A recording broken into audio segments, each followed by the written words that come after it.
Magandang umaga, ngayon po araw ng Lunes, May 27, 2024. Update po muli sa lagay ng panahon.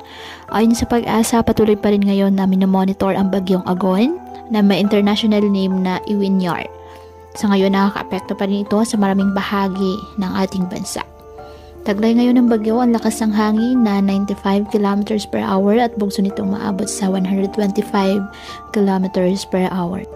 Ayon sa Pag-asa, ang bagyong Agon ay patuloy nakikilos pahilagang silangan patungo sa Polillo Islands at hindi naalis ang posibilidad na ito ay lumakas pa at maging typhoon category habang nasa dagat sa silangan ng Quezon.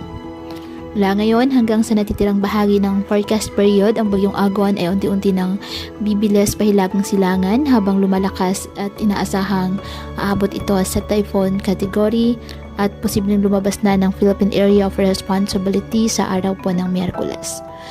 Ngayong araw, asahan pa rin ang mga pag-ulan dyan po sa Aurora, the eastern portion of Bulacan, Rizal, Laguna, Metro Manila at Camarines Norte. Ganun din po sa Isabela, Nueva Ecija, the rest of Bulacan, the eastern portion of Pampanga, Cavite, Batangas, Oriental Mindoro, Occidental Mindoro, Romblon, Burias Island, the western portion of Camarines Sur, Cuyo Islands, Aklan at Antique. Kaya patuloy pa rin po natin na pinag-iingat ang ating mga kababayan sa banta po ng mga posibilidad ng pagbaha at pagguho ng lupa, lalo na kapag may malalakas na ulan. At ugaliin po na magdala palagi ng payong o hatan mo panangga sa ulan sa tuwing lalabas po ng ating mga tahanan. At yan po muna ang update sa lagay ng panahon ngayong araw. Muli patuloy po tayo na mag-ingat at palaging tandaan, God loves you. Stay safe and God bless.